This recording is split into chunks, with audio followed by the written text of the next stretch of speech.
आपण पाहत आहोत SN न्यूज मराठी. लाईक करा, शेअर करा, सबस्क्राइब करा व रहा आमच्या सोबत अपडेट. दिली त्याबद्दल आपला आभार आहे. अध्यक्ष महाराज, या महाराष्ट्रामध्ये सांगोला मतदारसंघाचं ज्यांनी प्रतिनिधित्व केलं 6 दशकाहून जास्त आणि देशामध्ये सगळ्यात जास्त वेळा आमदार होण्याचा पराक्रम ज्यांच्या नावावरती आहे ते स्वर्गीय डॉक्टर भाई गणपतरावजी देशमुख साहेब.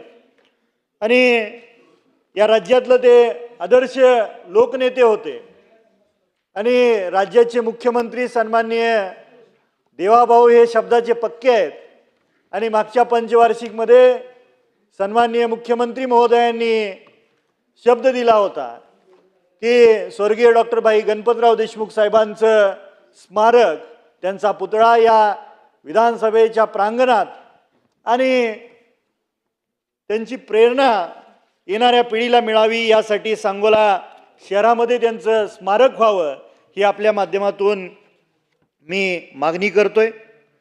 आज कर्तव्यदक्ष पालकमंत्री महोदय सोलापूर जिल्ह्यामध्ये काम करत असताना मागच्या 1.5 वर्षापासून सांगोला तालुक्यामध्ये रात्रीच्या वेळेस होणारं नदीपात्रातलं अवैध वाळूचं उत्खनन आणि त्याच्यासाठी निर्बंध घालण्यासाठी पालकमंत्री कटाक्षाने कष्ट घेत आहेत.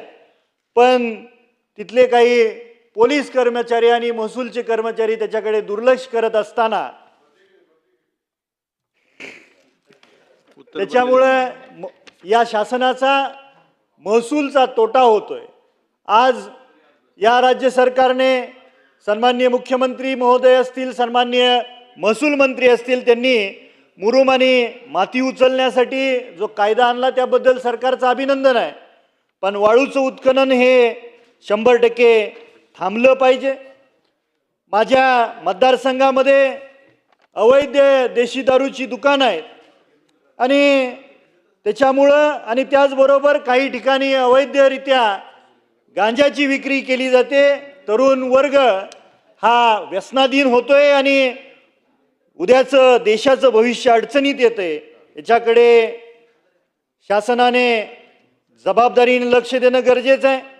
माझ्या मतदारसंघात क्रिकेटचा IPLचा सट्टा चालतो, मटका चालतो, मोबाईलवरती मटका चालू आहे आणि त्याचबरोबर काही गेम सेंटरमध्ये सुद्धा त्या ठिकाणी जुगार चालू आहे. याच्यासाठी शासनाने गंभीरपणे लक्ष देणं गरजेचं आहे. आणि महूसारखं मोठं गाव आहे.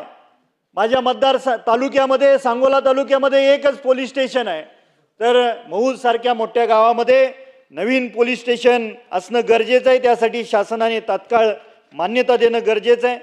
आज महाराष्ट्रात आणि त्याचबरोबर माझ्या तालुक्यामध्ये आणि मतदारसंघामध्ये 18 वर्षाखालील मुलींना पळवून नेण्याचं प्रमाण वाढलेलं आहे. याच्याकडे शासनाने लक्ष देणं गरजेचं आहे. त्याचबरोबर अध्यक्ष महाराज, आता काही ठिकाणी जास्तीचा पाऊस झाला आणि त्यामुळे कृष्णा आणि नीरा नदीतलं पुराचं अतिरिक्त पाणी वाहून जातंय. ते पाणी टेंबू, म्हैसाळ, नीरा उजव्या कॉलयाद्वारे सांगोला तालुक्यासह पंढरपूर, मंगळवेढा तालुक्यातल्या शेतकऱ्यांना मिळणं गरजेचं आहे. त्याचबरोबर पंतप्रधान किसान सन्मान निधी योजनेअंतर्गत माझ्या मतदारसंघातील 1392 लाभार्थ्यांना त्यांचा मोबदला मिळत नाही. त्यासाठी लवकरात लवकर तो लाभार्थ्यांना मोबदला मिळणं गरजेचं आहे. आज शेतकरी अडचणीत आहे अध्यक्ष महाराज. आणि शेतकरी अडचणीत असताना विजेचा तुटवडा आहे आणि काही वेळेला ट्रान्सफॉर्मर हे खराब होतात आणि ज्या वेळेस आम्ही MSEBच्या अधिकाऱ्यांना फोन करतो आणि लवकरात लवकर 3 दिवसाच्या आत ट्रान्सफॉर्मर देणं नियमाने गरजेचं असतं, पण अधिकारी सांगतात की ते ट्रान्सफॉर्मर नीट करण्यासाठी लागणारं ऑइल हे उपलब्ध नाही. मला आपल्या माध्यमातून शासनाला विचारायचं आहे की दरवर्षी उन्हाळ्यामध्ये विजेचा लोड वाढला जातो आणि त्याच्यासाठी लागणारं जे ऑइल आहे ते उपलब्ध करणं गरजेचं आहे. त्याच्यासाठी महावितरणच्या अधिकाऱ्यांनी लक्ष देणं गरजेचं आहे. त्याचबरोबर लोकसंख्या वाढते आणि अंत्योदय अन्न योजना असेल, प्रधान कुटुंब योजना असेल, त्यामध्ये अनेक लाभार्थ्यांनी अर्ज केलेला आहे आणि त्या लाभार्थ्यांना इष्टांक वाढून मिळाला तर त्यांना धान्य मिळेल, त्यासाठी शासनाने तातडीनं लक्ष देणं गरजेचं आहे.